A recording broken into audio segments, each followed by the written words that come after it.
In the spring of 1865, when the war had finally ended, Kentucky Hollow was left in ruin. The hills were quiet but not peaceful. Empty barns, silent fields, and a strange sickness hung in the air like fog. Children coughed through the nights. Old folks whispered about the wasting fever that no doctor could name. The few who could afford medicine had already fled to the city. And then, one morning, a smell, warm bread, golden and rich, drifted down from the edge of the woods. It came from the small cabin of Martha Gaines, the widow who'd lost her husband in the war.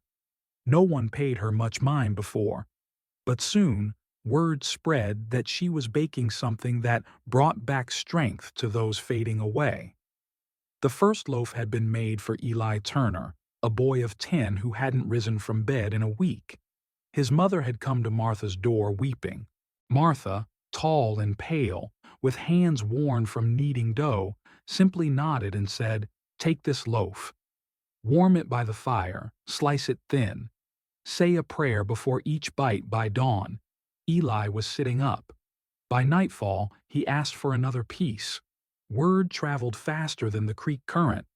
People began climbing the ridge to Martha's door, each carrying what little they could: cornmeal, a jar of honey, a handful of coins, in exchange for what they now called healing bread. Martha never refused anyone. She baked from dawn to dusk, her old stove glowing like a forge. The smell of her bread filled the hollow like hope reborn. Some claimed their coughs lessened. Others said their fevers broke after just a bite. The preacher began calling it the Lord's work through Martha. But there was one man who didn't believe, Dr. Henry Clay, the town's physician. He'd lost patients to the same sickness, and he didn't trust what he couldn't explain. Dr. Clay rode to Martha's cabin one evening, his boots thick with mud. "Martha," he said, setting his bag on her porch, "folks say your bread cures the dying."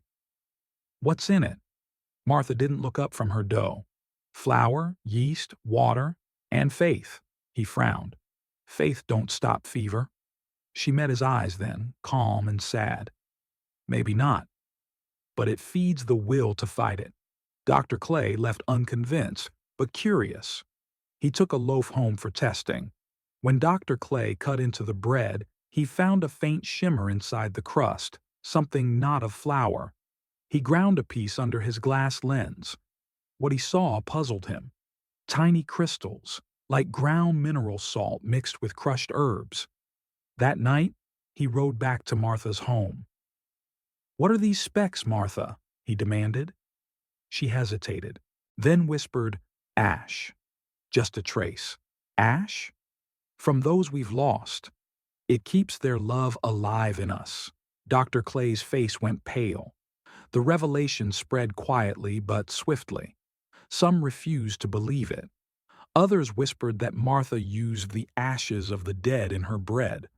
When confronted, she didn't deny it. "I burn a pinch," she said softly, "of each soul gone before us. Those ashes hold memory, courage, healing. Their spirits feed the living. Half the hollow called it witchcraft. The other half called it mercy." Sunday morning the preacher thundered from the pulpit. "The good Lord said, 'Dust thou art, and unto dust shalt thou return,' not to bread." Some townsfolk shouted "Amen." Others wept silently, clutching loaves to their chests. Martha stayed home that day, her oven cold. For the first time in months, the hollow felt heavy again. By nightfall, 2 more had died of the fever. Days passed. No one came to her cabin. Martha sat by the fire, staring at the jar of gray ash on her shelf, the remains of her husband Samuel, who died in the war far from home. She'd begun baking with his ashes out of grief, not madness. After she'd eaten that first loaf, she'd felt alive again. And when she shared it, others had begun to heal. "Samuel," she whispered to the jar, "was it wrong?" The silence gave no answer. A knock came late one stormy night. It was Eli Turner shivering in the rain. "Please, Miss Martha," he begged. "Mama's sick again." "The doctor says she won't make it." Martha hesitated. "You know what they say of my bread now." "I don't care," the boy cried. "You saved me." "Save her."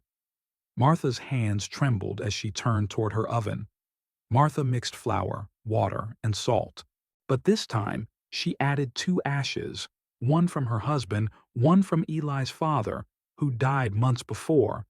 As she baked, tears fell into the dough. By dawn, she carried the loaf to the Turner home. Eli's mother was ghostly pale, her breaths shallow. Martha broke a small piece and whispered, "Eat, child. This bread remembers." By the next evening, the fever had broken. The miracle rekindled whispers of hope. Even the preacher came to see her, hat in hand. "Martha, what you do? Perhaps it ain't the devil's work after all." But Dr. Clay wasn't done searching for truth. He collected ashes from her stove for study, and what he found would change everything. Dr. Clay examined the ashes and found unburnt plant remains: elderbark, willow, and feverfew. Medicinal herbs. She'd been mixing them in with real ashes, using nature's cure hidden behind superstition. The healing wasn't from spirits, it was from science born of compassion. And yet, he realized, it was the belief, the faith, that gave it power. When Dr. Clay revealed his findings at the town hall, the crowd was divided. "So she lied to us?" someone shouted. "No," said the preacher. "She gave us faith when medicine failed." From the back of the room, Martha spoke quietly. "I gave you what you could believe in. Sometimes that's what heals." The crowd fell silent. That night, someone threw a torch through Martha's window. Her cabin went up in flames before dawn. Dr. Clay and Eli arrived just in time to drag her from the smoke. But the oven, her sacred oven, was gone. The ashes, the herbs, the bread, all burned to dust. Martha watched her life's work turn to cinders and whispered, "Maybe that's how it's meant to end." The sickness slowly faded as summer came, but the people still felt her absence. Without her bread, the hollow seemed hungrier, lonelier. Dr. Clay started mixing his own medicine now: herbs, willow bark, elderflower, using Martha's recipe.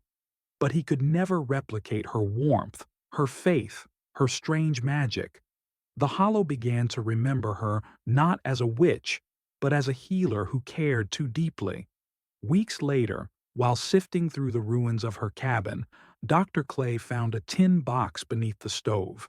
Inside was a letter, burned around the edges. "To whoever finds this, the bread was never about ashes or herbs. It was about remembering that the dead never leave us hungry for love. If we share what they gave us, kindness, courage, we heal the living. M.G." He folded the letter carefully and placed it in his coat pocket. Years passed. Eli grew into a young man, strong and kind. Every Sunday, he baked a small loaf and carried it to the church steps. He called it Martha's bread. He gave it to the poor, to the lonely, to the sick. When asked what it was made of, he always smiled and said, "Faith, love, and a bit of memory." And somehow, people still swore it healed them. Dr. Clay, now gray and frail, visited Eli one final time. "I've seen medicines fail and miracles succeed," he said softly. "But that woman, she taught me the line between the two isn't always clear." Eli nodded. "She made us believe we could live again." Dr. Clay smiled. "And sometimes, that's the truest cure." He passed away that winter, a loaf of Martha's bread on his bedside table. Generations later, in Kentucky Hollow's new church kitchen, the tradition lived on. Each Easter, they baked healing bread, sharing it freely with all who came. No ashes, no herbs, just love, and the story of a woman who gave everything she had to keep her people alive in spirit. Children would ask, "Was she real?" And the elders would say, "Real enough to still feed us." Today, if you visit Kentucky Hollow, they'll tell you the hills still smell faintly of bread after a storm. Some say it's the wind through the old oaks. Others swear it's Martha Gaines, baking one more loaf for those who've lost hope. Her story reminds all who hear it. Healing isn't always found in medicine or miracles. It's found in the hands that feed the hungry and the hearts that refuse to stop believing.